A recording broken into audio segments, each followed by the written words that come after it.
আসসালামু আলাইকুম, আশা করি আপনারা সব অনেক ভালো আছেন। নোকিয়া 2600 ফ্লিপ মোবাইলটি ইন্ডিয়ান মার্কেটে 4700 রুপিতে লঞ্চ হয়েছে।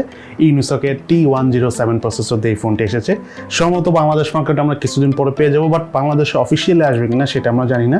তবে আনঅফিসিয়ালি এই ফোনটা পাওয়া যাবে। বাট খুবই ভালো লাগতেছে অনেক দিন পর নোকিয়ার মতো সেই পুরাতন ফোনটা বাংলাদেশে, ইন্ডিয়ান মার্কেটে যেহেতু লঞ্চ হয়েছে, বাংলাদেশে হয়তো আমরা পেয়ে যাব।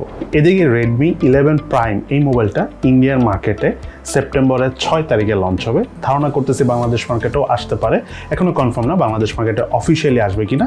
Dimensity 700 প্রসেসর দিয়ে এই Redmi 11 Prime মোবাইলটা লঞ্চ হবে। যদি বাংলাদেশে আসে আগামী মাসে আমরা Xiaomiর এই ফোন দেখতে যাবো। অনেকদিন ধরে আসলে Xiaomi তেমন একটা ফোন বাংলাদেশ মার্কেটে অফিসিয়ালি আমরা দেখতেছি না, দেখা যাক হয়তো বা আগামীতে কিছু একটা আসতে পারে অফিসিয়ালি। এদিকে Xiaomi 12 Ultra বা 12S Ultra রাইট নাও কিন্তু অনেকই পপুলার, মানে 1 ইঞ্চি সাইজের সেন্সর এনে এই ফোনটা খুব মার্কেটে মনে করেন যে একটা হাইপ ক্রিয়েট করে ফেলেছে। In the mean time Xiaomi recently declare করলো Xiaomi 13 সিরিজের Xiaomi 13 Ultra 8 Gen 2 প্রসেসর দিয়ে, অর্থাৎ সম্পূর্ণ নতুন একটা প্রসেসর দিয়ে এই নভেম্বর মাসেই লঞ্চ হতে যাচ্ছে। তবে ফোনটা প্রথমে গ্লোবালি লঞ্চ হবে, ইন্ডিয়া বা বাংলাদেশ রিজনে আর একটু পরে যে লঞ্চ হবে।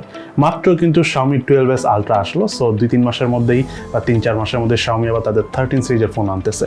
এবং নভেম্বর মাসে কিন্তু আমরা Redmi Note 12 সিরিজের ফোনগুলো দেখতে যাচ্ছি। সো বেশ কিছু ফোন আসতে যাচ্ছে আগামী কয়েক মাসে, স্পেশালি Redmi Note সিরিজের ফোন, Realme 10 সিরিজের ফোন। দেখা যাক কেমন প্রাইসে আসে আর কেমন কি হয়। আর যে অবস্থা এখন ডলারের, প্রাইসটাই আসলে বেশি ইম্পর্টেন্ট। দেন আমি টেক নিউজ নিয়ে কথা বলবো না। দুটো ইম্পর্টেন্ট প্রশ্ন আপনারা অনেকেই করেন, এর আগে আমি প্রশ্নগুলোর উত্তর দিয়েছি।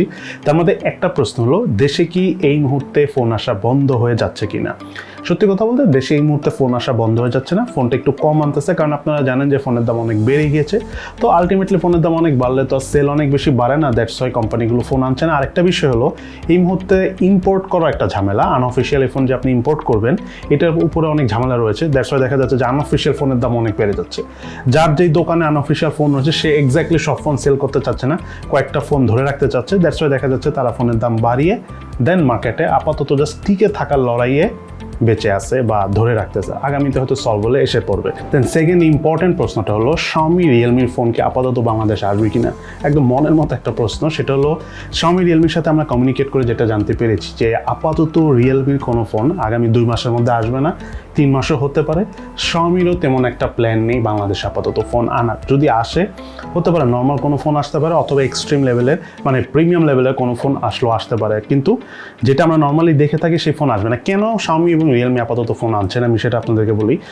Oppo, Vivo, Samsung বা OnePlus এদের মূল উদ্দেশ্য থাকে কি, যে তারা মোটামুটি একটু হাই প্রাইসে ফোন আনে, মানে বেশি প্রফিটে ফোন আনে, দ্যাটস ওয়াই তাদের ফোনটা কম সেল হলেও চলে। কিন্তু Xiaomi Realme অপেক্ষাকৃত কম দামে ভালো কনফিগারেশনে ফোন আনে, এবং তাদের বিজনেস স্ট্র্যাটেজি হলো যাতে ফোন তারা বেশি বিক্রি করতে পারে। সো এতে যেটা হয় যে কম প্রফিট করলেও বেশি যদি সেল করা যায় তখন এটা পোষা যায়। কিন্তু বাংলাদেশের ডলারের প্রাইস এখন অনেক গ্যাপ হয়ে গেছে, ইন্ডিয়ার সাথেও বাংলাদেশ কারেন্সির গ্যাপটা অনেক বড় হয়ে গেছে। আগে ইন্ডিয়া বাংলাদেশ প্রায় কাছাকাছি ছিল, 20-30% গ্যাপ ছিল, এখন প্রায় 50-60% মতো গ্যাপ হয়ে গেছে। সো আলটিমেটলি যে বিষয়টা হচ্ছে যে ফোনের দাম অনেক বেশি ধরতে হচ্ছে। দেখা যাচ্ছে যে ফোনগুলো 12-13 হাজার টাকা 15 হাজার টাকা লঞ্চ করা যেত, সেই ফোনগুলো এখন 20 হাজার টাকার উপরে লঞ্চ করতে হচ্ছে।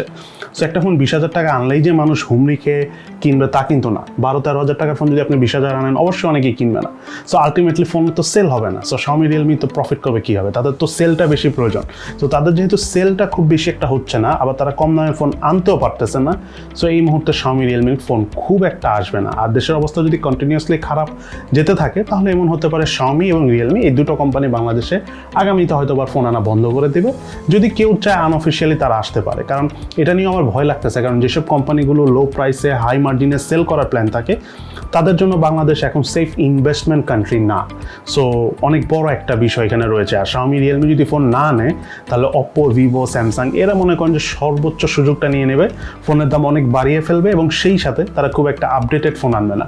দেখা যাবে একই ফোন খোলসটা চেঞ্জ করে নিয়ে আসবে, দামও বেশি থাকবে।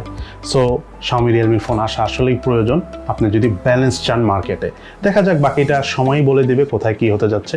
আজকে তাহলে এই পর্যন্ত, সবাই ভালো থাকেন, সুস্থ থাকেন, ইনশাল্লাহ দেখা হবে ফিউচারে।